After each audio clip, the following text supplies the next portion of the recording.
welcome to the GSMC Book Review Podcast, brought to you by the GSMC Podcast Network.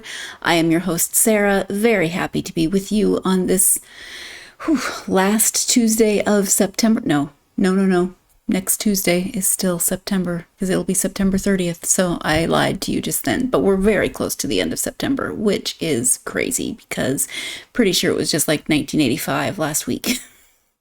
Not even January, but 1985. Yeah. As we get started, I do want to remind you, as I always do, to please like, follow, and subscribe on whatever platform you're either listening to or watching this episode on. As I keep saying, it really does help to get the podcast out to more readers such as yourselves. If you would like to help in another way, you can do so by going to gsmcpodcast.net. There you can leave a tip, a donation, I don't know, however you want to look at it. Buy me a cup of coffee, contribute to my reading habit, whatever it is, however you want to look at it. And it helps not only this podcast, but the network as a whole.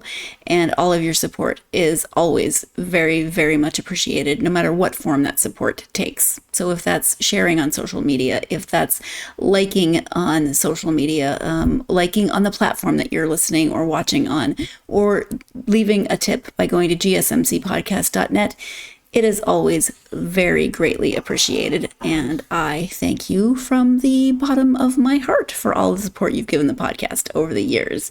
Again, it's gsmcpodcast.net. How is your week going so far? We are having some lovely, lovely weather right now.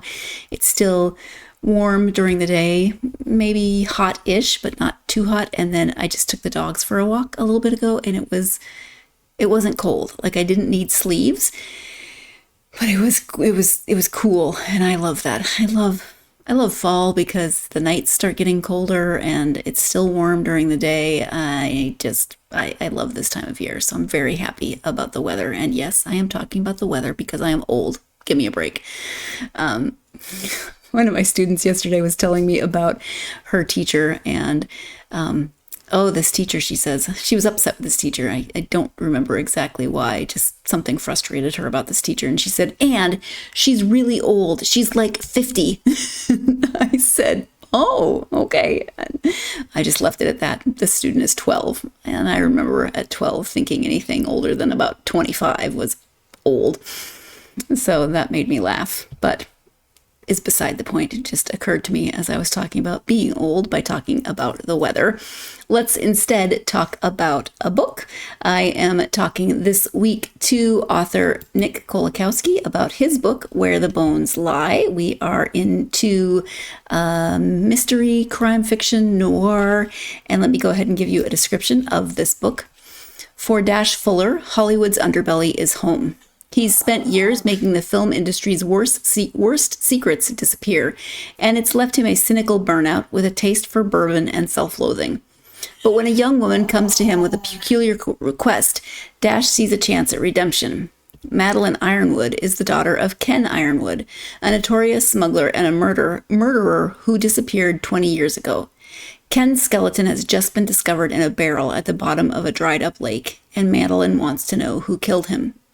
Dash agrees to help, and as this desperate daughter and jaded cynic claw their way through a world of sun-bleached secrets, crooked cops, and Hollywood thugs, they soon uncover a conspiracy involving some of LA's most powerful people. Get ready for a fast-paced, darkly funny thriller with a twist you won't see coming. I like this sentence. They claw their way through a world of sun-bleached secrets, crooked cops, and Hollywood thugs. If that doesn't intrigue you, then, maybe you're not a fan of this type of book. But I think it's great wordplay, and I think it's a good description of a lot of what happens in this book. As I said, this is crime fiction, but it's a mystery. It's not crime fiction from the point of view of like a cop investigating a crime. Dash is not even a PI, which we sometimes get. He's a Hollywood fixer, which is a character that I have not encountered as often in books.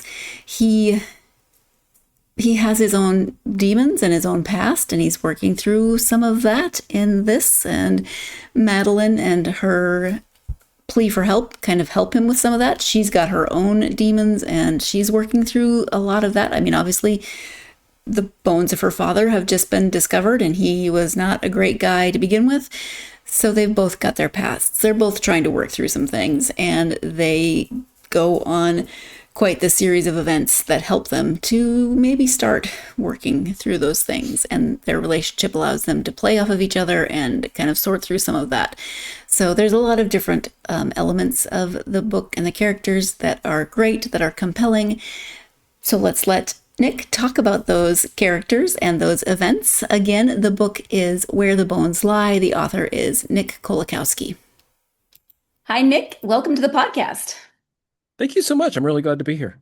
Thank you for being here. I'm excited to talk to you about the book Where the Bones Lie. Before we get to that, though, if you would take just a moment to introduce yourself, let my listeners get to know you a bit. Sure. I'm a crime and horror author. I've been publishing novels for about and short stories for about 10 years or so. I'm a nominee of both the Anthony and the Derringer Awards. Where the Bones Lie is my first traditional mystery, but I've written a bunch of heist novels, including one called Love and Bullets, and a bunch of horror novels, including Groundhog Slay, Absolute Unit, and a few others. And I love talking all things crime, heist, mystery related, so I'm really happy to be here. Yeah. We're not here to talk about Groundhog Slay, but just give me the quick elevator pitch. Is it like a Groundhog's Day scenario, but with horror? Yeah, it is. It's about a Friday the 13th style masked killer who lurks around a summer camp in the 80s, who finds out that he is stuck in a time loop and forced to relive the same night over and over, and gives up killing. He grows sick of it and remorseful, but everyone meanwhile is trying to kill him. It's a horror comedy. Wow. Okay. Yeah. I'm not, horror isn't my number one genre, but I'm actually intrigued by Hmm. that. It's more on the funny scale than the Right. horror scale. So Right. yeah. Yeah. Yeah, That, yeah, that's the way I would lean. So, all right. yeah, yeah. Okay. So Where the Bones Lie, can you give Mhm. an overview of the story? So, Where the Bones Lie is a mystery set in LA, and it centers on it's a two-hander, as they say in Hollywood parlance. And one of those two hands is Dash, who is a former Hollywood fixer. So he's the guy who, if you're a film star and you accidentally kill somebody in your expansive backyard at 3 a.m. He's the guy who shows up with a car with a big trunk and a shovel to handle it for you. He's given up that lifestyle, and he is desperately trying to make it as a stand-up comedian when he runs into Madeline, who is the other hand in this particular mystery. And she is the daughter of Ken Ironwood, who is probably the most fictional, notorious smuggler in California history, and also it probably its biggest unsolved mystery because he had disappeared about 20 years before, and she enlist Dash to help her solve what happened to her father. Because as the book begins, Ken Ironwood's bones have been discovered in a dried up lake slightly north of LA, and she wants to find out who killed him. So they end up driving out of LA and end up in a small town California mystery that involves wildfires. The local vineyard, which is run by an incredibly creepy rich dude, and a bunch of other, there's a nutso cop. So a lot of kind of noir and mystery tropes, but I tried to kind of provide my own flip on the classics, as it were. Mhm. But that's kind of the 75-second elevator pitch for it. Yeah. But you kind of encapsulated quite a bit of California iconography Mm, in there. You've got vineyards, you've got wildfires, you've mhm, got mhm, LA. mhm. Um, can you, well, before I ask you that, was there an initial inspiration for the book? Yeah, so by day, I'm a journalist, and right now I cover tech primarily for Morning Brew, which I don't know if anyone who's listening who's aware of it. Morning Brew is like Axios or The Hustle. It's a newsletter that goes out every morning to a couple million people, and I cover primarily tech. But back in the day, I was a celebrity interviewer Mm. and an entertainment writer. And so I live in New York, but I ended up in LA like sometimes two or three times a month, even to interview famous people and do stories along that line. And as I was there covering all those various stories, you end up inevitably talking to lawyers and photographers and all the below the line people who power the Hollywood machine. And you pick up stories that you can't use because they're complete hearsay and conjecture and whatnot. Mm. But they all ended up in my notebooks one way or the other. And I'd always intended to write kind of an LA Hollywood-esque mystery because, I love movies and I had all this whole repertoire of real life tales. So a lot of those real life tales kind of became the spine of this, and a lot of Dash's past history has kind of these true roots to them. But then, I wanted to take all of that of my past history and then graft it onto kind of a classic Hollywood, LA mystery, like the ones I grew up with. I mean, I like so many mystery writers. I grew up reading Chandler and McDonald and everybody else. And so I wanted to do my own flip on it, but I wanted to do a flip on it. I think a lot of mystery novels, kind of even contemporary ones, very, very closely mimic post-war mid-century conventions when it comes to mystery novels. I mean, the DNA is very deeply threaded in there, and I wanted to do something that kind of took it to kind of a more 21st century context. So there's a lot of, for example, there's wildfires lurking in the background constantly, and wildfire becomes a major plot element as the novel progresses. I want to talk about kind of toxic celebrity and everything that we've been sort of wrestling with as a culture over the last 10 or 15 years and filter it through this lens and kind of pay homage to a certain extent to classic noir and mystery tropes, but also hopefully advance it a little bit at the same time. Yeah. Yes, I agree that this is updated noir. It still feels like it still has a lot of the elements of classic noir. So if you're a fan of that, you're not going to feel like this is a major departure, but it is updated and it feels like there are added elements to enhance the classic elements. So I appreciate that. It's always fun to see how authors put their own spin or take on classics, and I think Nick has done that with noir in this case. So we're going to go ahead and take our first break of this episode. When we come back, we'll be talking more about Dash as one of the main characters of this story. Stay tuned. You are tuned in to the GSMC Book Review Podcast, and I'll be right back. I feel like I'm losing my mind. Is everybody in the world blind? Please, Lord, give me a sign, a sign. I feel like I'm losing my mind. Is everybody in the world blind? Please, Lord, give me a sign, a sign. I wanna be the greatest. Everybody on the fake shit. I look around and feel like everybody is the fakest. I make this every day and I'm impatient, hoping one day I blow up from the basement. Statement, the top is so vacant. I don't hear shit that I think is amazing. Waiting for my day when I'm playing sold out shows for 1,000 faces. Hey, give me that crown, get in my way and to be put down. It ain't your place, all this my town. If I want that shit, then I'll get it right now. I'm losing it, the noose it fits, I'm losing shit. A stupid myth, you choose to live or choose to dip. You choose to fight or lose your grip and lose a gift. I feel like I'm losing my mind. Is everybody in the world blind? Please, Lord, give me a sign, a sign. I feel like I'm losing my mind. Is everybody in the world blind?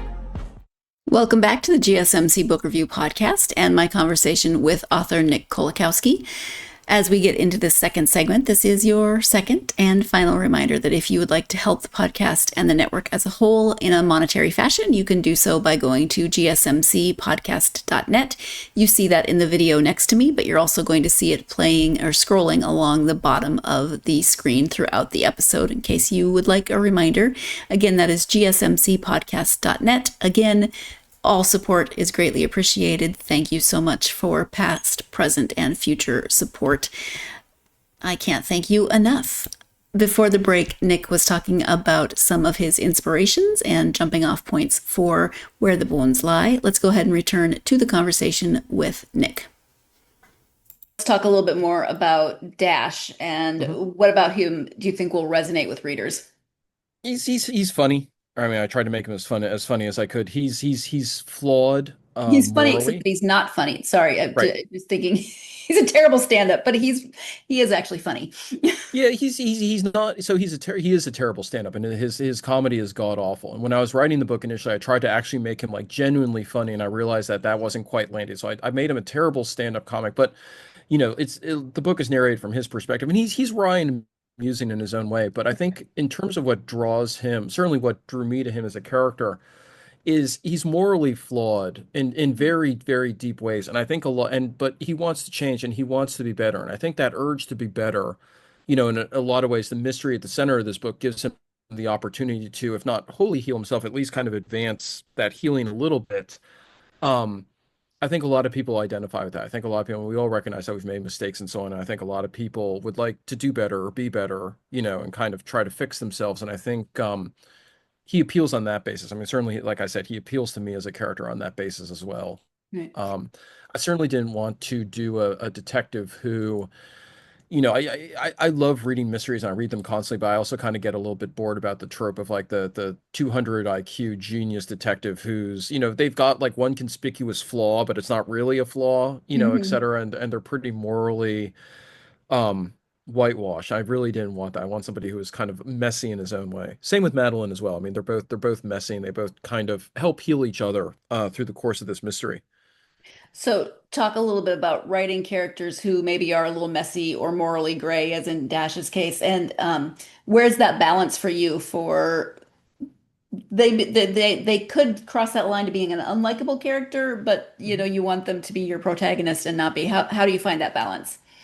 So every time they came to a particular decision junction, like within the book, whether it was trying to figure out what to do with a particular clue or, drive down which road or kind of even broader moral and ethical decisions they make as they're trying to solve this mystery, I thought to myself, okay, what is sort of like the best worst decision they could make at this juncture? And I mean that whenever I was trying to put myself in Dash or Madeline's head, I was thinking, okay, like these are fundamentally moral people who are trying to do the right thing here by solving this mystery. But what's the worst possible decision they could make in terms of the outcomes, even if they don't mean to make the decision that way? Like and I also didn't want to make either of them dumb. They're very smart people, but I kept asking myself, like, okay, like, what's the most flawed decision I can make here that's going to just make everything more complicated? And that's usually the option I chose because then that opens up other storytelling possibilities because now everything's even more borked than it was before. They need to somehow kind of dig themselves out of an even deeper hole as a result of that. Did you ever find yourself as a writer feeling like whoa, that now I've dug myself into the hole. How are we going to get out of that? Yeah, I abandoned the book for about 3 months because of that. As a Okay. result, like I was writing it, and about two, this is the first book I ever wrote based off an outline. I'm a pantser sort of writer, but I realized that when writing a traditional mystery, you need at least some sort of like structure outline going into it, or else you're going to have problems. You're going to end up, stuck in rewrite hell once you're kind of on the other side of it. So, um, my original outline, I got to a certain point in the book and realized that it wasn't resonating in the way that I really needed it to resonate, and like the plot points there weren't working, but wasn't sure what the alternative would have been. And so I stepped away from the book for about 3 months or so, um, and wrestled epically internally. And at one point I even thought about turning it into like a pseudo supernatural thriller, like kind of along the lines of what True Detective was sort of aiming towards in its first season a little bit, and the Hmm. fourth season as well, kind of playing with those elements. And that didn't work at all. So I decided to stick in reality. But um I'm not going to spoil anything, but there's a huge twist at the end that wasn't in my original draft, and I would like to claim credit and say that like I came up with that twist through some ingenious blah blah blah, and it just dropped in my head. And then after it dropped in my head, I went back to the book, and everything kind of aligned in a way it needed to align after that. So that's yeah, no, I definitely I these characters echo a lot of my personality in that sense too, where they kind of waffle over stuff and make bad decisions, but hopefully loop around and make the right ones. I mean, it's the writing process in a nutshell in a certain way. Okay.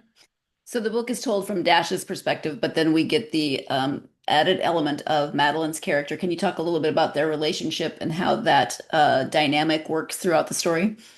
Yeah, I wanted them to be the yin yang to each other. So Dash is methodical, he's careful, he's a little bit too anxious for his own good, whereas Madeline, also because of her past trauma, she had a father disappear, she had a really rough childhood, she's hasn't had the greatest adulthood either, quite frankly, but she tends to be impulsive. I mean, from everything in terms of like how she drives to, what she says to people and so on.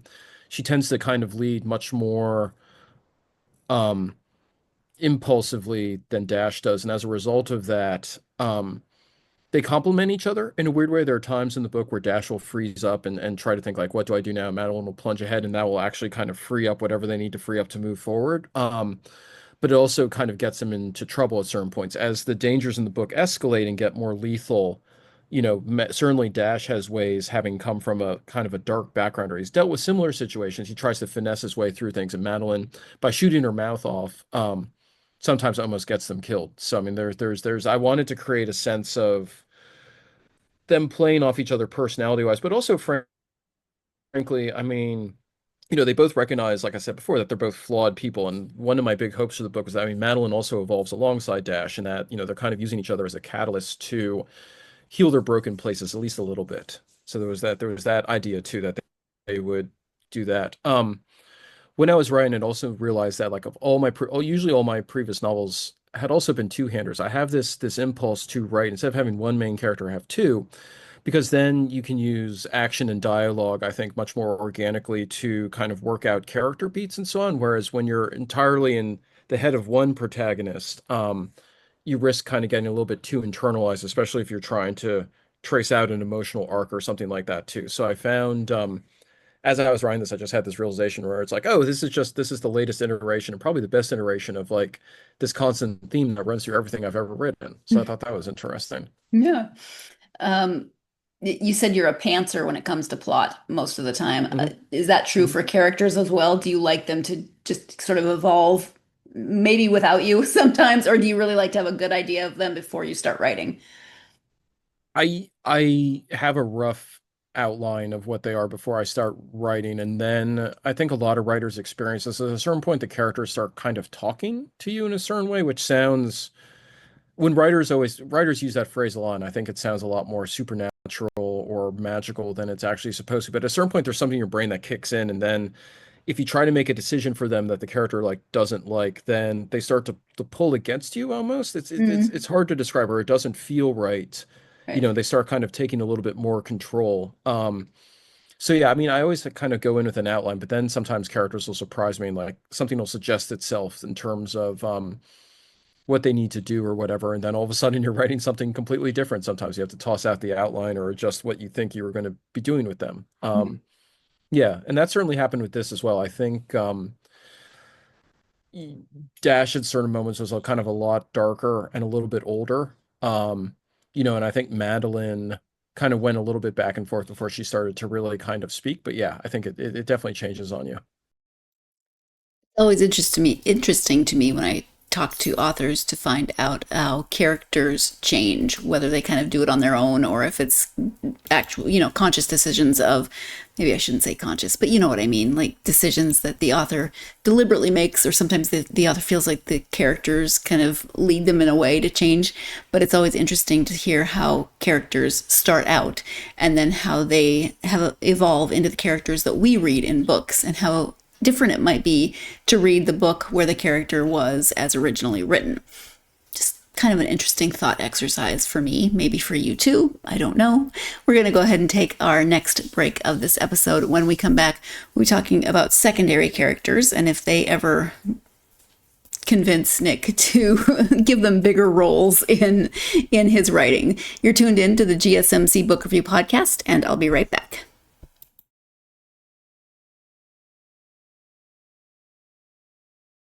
For the best and latest podcasts available anywhere, go to the podcast app on your cell phone and type in GSMC to access free content-rich podcasts on health and wellness, book reviews, sports, entertainment, relationships, social media, movies, technology, finance, and even weird news. Subscribe and download the GSMC Podcast Network's family of shows, available everywhere podcasts are found.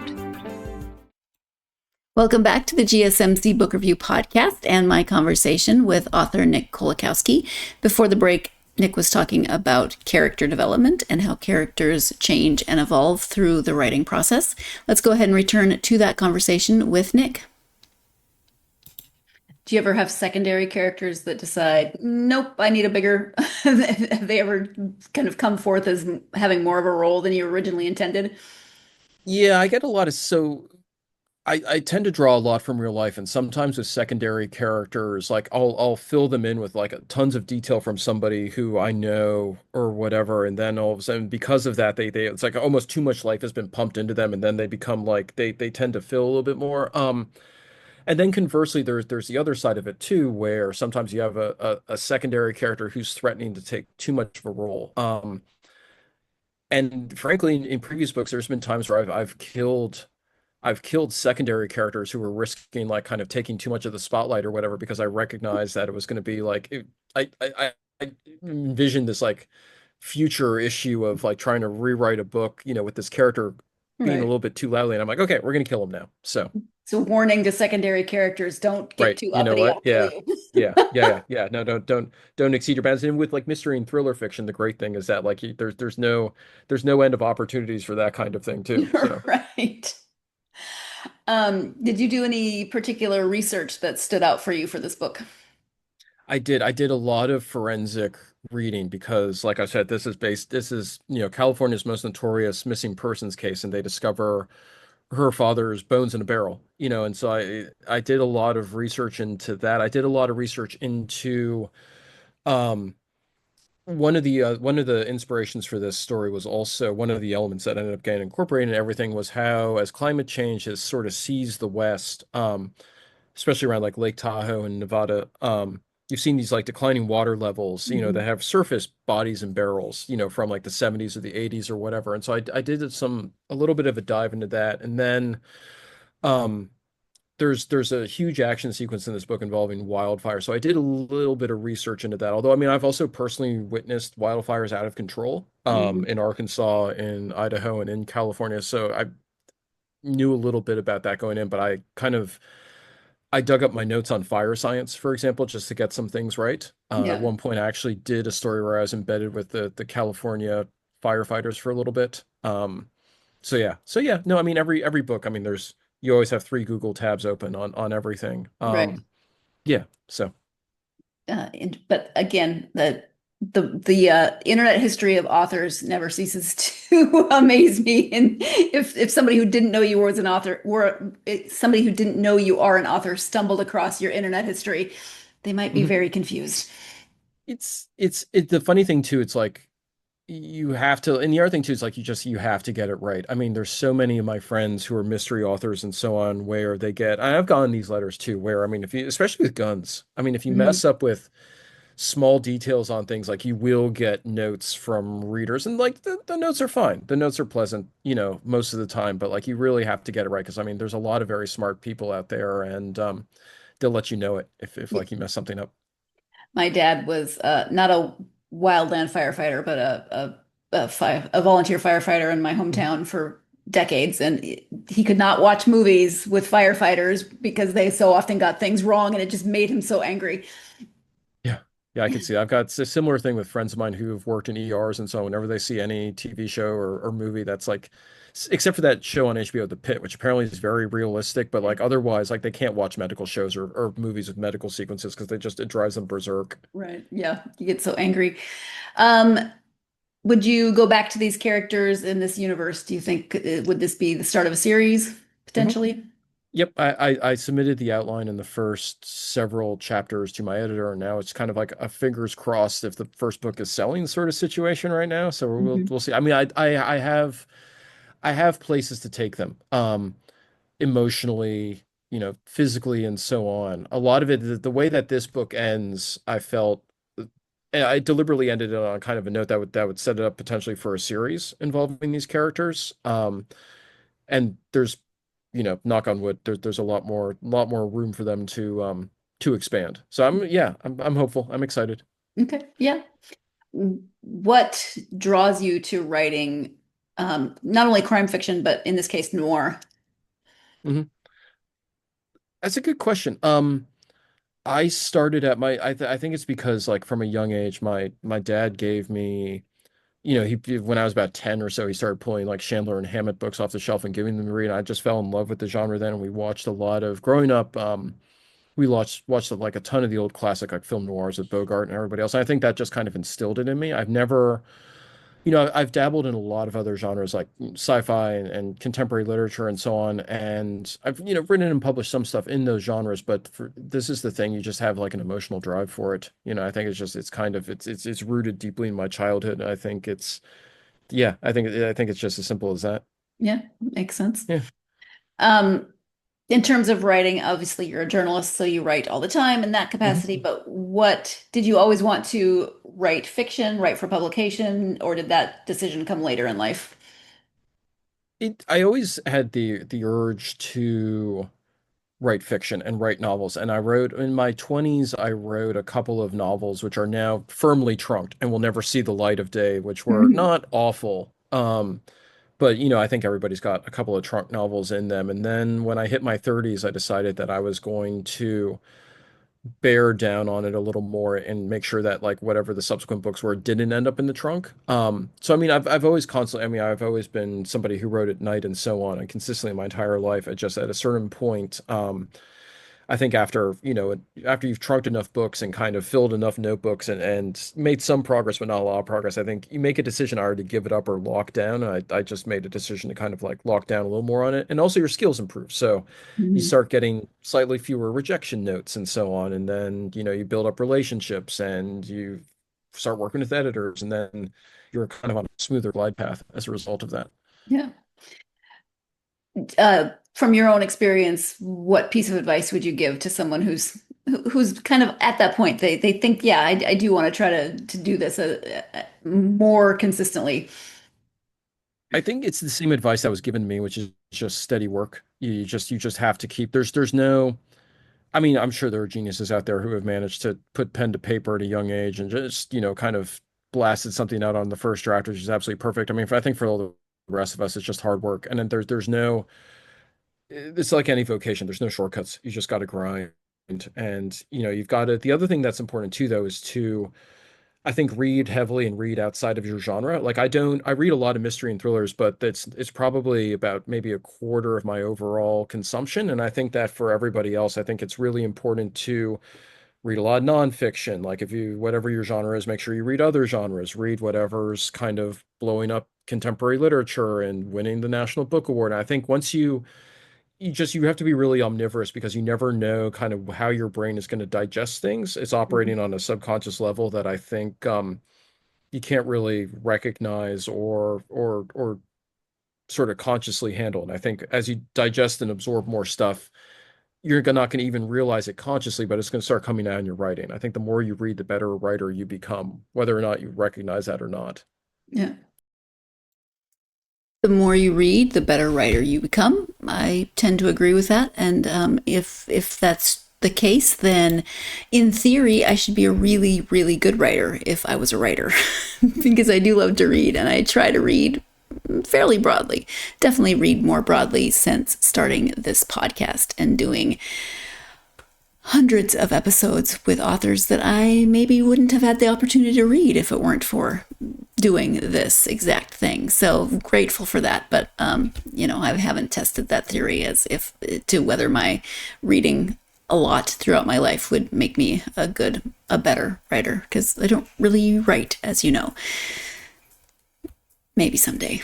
Not the time or the place to have that conversation. We are going to take our next break of this episode. When we come back, what is Nick reading in his spare time? You're tuned in to the GSMC Book Review Podcast, and I'll be right back.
Welcome back to the GSMC Book Review Podcast and my conversation with Nick Kolakowski. And somebody has decided that up here is where he wants to be. So say hello if you want to be in the podcast.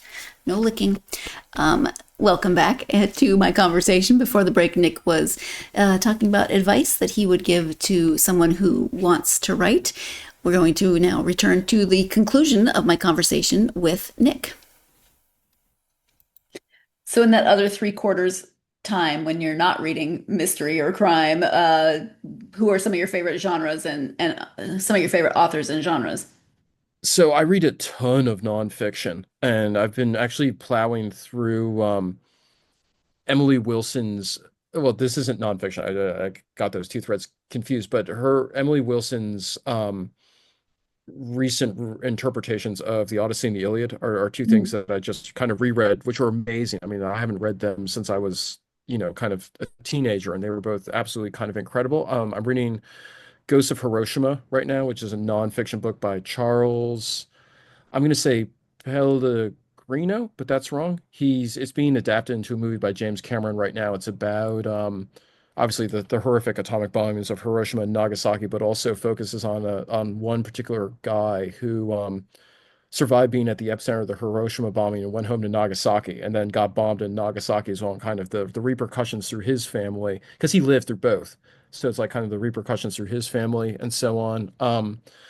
I just got done reading The Fort Bragg Cartel, which is another nonfiction book by this Rolling Stone author who alleges that Delta Force and a bunch of other special forces groups have been trafficking heroin through Afghanistan ever since the War on Terror began. It's a really deeply researched, kind of terrifying book in a lot of ways. Just given how, like, there's a whole criminal justice system that doesn't apply, according to him, to like a certain swath of society. Right. Yeah, so those are kind of the things that I've been reading lately in terms of it's a lot of nonfiction. In terms of fiction, I just got done reading, or I'm almost done reading Lou Barney's Double Barrel Bluff, which is a crime thriller that's set in Thailand, which is really amazing. Mm-hmm. He's an incredible writer. And then in terms of fiction books that aren't falling into genre, what was the name of that German author? I was reading this German book in translation. It's called Kroll. It's by this author named Marcus Kallenholz, which is it's a medieval book, or it's set during the medieval era. It's about a court jester who goes from village to village and ends up like it's sort of this satire of European medieval politics. It's fun. It's a really fun book. Okay. So anyway, that's I always have, like, I mean, I think this is a side effect of having like a toddler running around, a full-time job, etc. It's like you sort of nip and graze on books. Like you have like 4 or 5 going at the same time, and then like it seems like you're reading very slowly, but actually you're just reading 5 books at once. So Right. yeah. Speaking of the toddler, are you reading with her? So the Grumpy Monkey series with Jim Pansy. If anyone who's familiar with those, they involve the titular grumpy monkey who is named Jim Pansy, who every book learns a message or learns a lesson about sharing or about patience or about not freaking out when when things don't turn out the way that you want. I love the illustrations. They're kind of very Bill Watterson. They look a little bit Calvin and Hobbesy. Mm. And the lessons are fun, and they're also pretty short. So for bedtime, you can like plow through 2 or 3 of them and still kind of keep everything running on time in terms of Right. that. But we love those books. Also, like the God, I feel like there's so many books where you just sort of there's so many classes you kind of just end up rote memorizing them. So you kind Mm-hmm. of go through that. We've also Mm-hmm. been reading They All Saw a Cat, which was won a whole ton of awards. It's a beautifully illustrated book about a cat Mm-hmm. um, who is walking through the woods and is seen by like the earthworm and the bird and so on. That author has a bunch of cat themed children's books, which we also really love. So yeah, and I mean, it's also I'm trying to get the toddler as omnivorous as possible too. Yeah, absolutely. Yeah. Um, People want to know more about you and the books. You've got a website, so tell us your website and any social media that you're active on. Mhm. It's nickkolakowski.com. Um, is the website, which and Nick Kolakowski is also my Instagram handle and the Twitter handle, I think, where I used to be much more of a Twitter poster, not so much anymore, but I definitely check in on my DMs and so on constantly. If people want to reach out, is N Kolakowski. Um, yeah, those are the platforms I'm primarily active on. But I mean, my website has all the usual breakdowns of all the books and the handy contact form and all the rest of that. So yeah, no, if people want to give me a note about whether I got something wrong or not, I would love to field that and hopefully tweak it in a subsequent edition. Okay. Nick, is there anything that we haven't talked about that you want to make sure you cover or highlight? No, this has been great. I think we've touched on everything. I think if fans of traditional mysteries, I think hopefully you'll dig where the bones lie. Fingers crossed that there's going to be a sequel. Yes, absolutely. Well, thank you so much for taking time out of your day and out of your weekend to talk to me. I really appreciate it. Yeah, no, thank you. Thank you for this. This was lovely. Great questions. Thank you again to Nick for joining me for this conversation. Thank you, I guess, to this dog who keeps deciding that he needs to stand hovering behind me. Oh, and growl. Oh, now I've made him angry. Now he's growling. I don't know if you can hear him. Actually, he's not angry at me. He's angry at the baby who's also behind the curtain, probably tormenting him. Beside the point. Thank you so much to Nick for joining me for this conversation to talk about where the bones lie and writing. If you're a fan of noir, then definitely check this out. If you're a fan of mystery, check this out. He's got other books as well. Spooky season is coming up, and some of you are not like me. You like the horror side of Halloween, where I like the whimsical horror of Halloween, but even I am intrigued by the book that he mentioned at the beginning, the name of which is escaping me, but it has Slay in the title. Oh shoot! But no, I want to look that up because the Groundhog Slay. That even to me sounds darkly hilarious. So I want to look more into that. But if you are a fan of noir, if you are a fan of mysteries, if you are just a fan of seeing how authors rework kind of classic genres to make them more their own, then definitely check out Where the Bones Lie by Nick Kolakowski. Thank you for joining me for this episode. I hope that you will join me for the next episode when I will be talking to author Victoria Dowd about her book, Death in the Aviary. We are sticking with death and murder and mayhem. We have another mystery. This one, historical mystery, though. We are going back in time for this. I'm looking forward to talking to Victoria and hope that you will join me for that conversation. In the meantime, of course, if you are a fan of this podcast, please do a few things, or some of these few things, all of them, some of them, anything helps.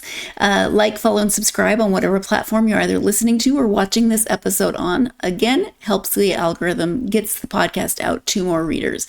Something else that really helps the algorithm is to leave a positive review. It doesn't have to be complicated. One sentence is great. Starred review, great. It depends on what platform you're leaving that on, but it really, really does help. And also leave those reviews for your favorite authors. Those reviews help get their books out to more people who maybe have never heard of those authors. So if you love a book, leave it a review. And don't be like me. Don't overthink it. It doesn't have to be complicated. It can just be, hey, this is what I really liked about this book. Positive reviews do help. So positive reviews help this podcast as well. Also, if you are on social media, you can follow the podcast on Facebook, X, TikTok, Instagram, and Blue Sky. Love hearing from you.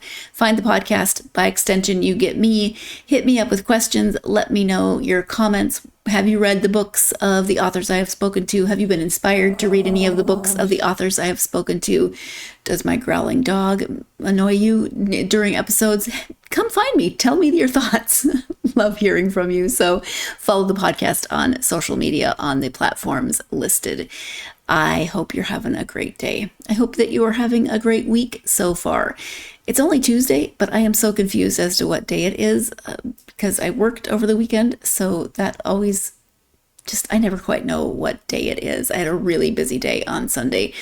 Long story for why I had so many lessons on Sunday. Not important, but my brain is confused. I keep thinking it's later in the week. So I'm actually really glad that I remembered that it's Tuesday and got this episode out for you. But whatever's going on, whether you're confused about the day or you know exactly what day it is. I hope your week is going well. Regardless if you know what day it is, I hope that you are finding plenty of time to get yourself lost in a good book. Thank you so much, and I will see you next time.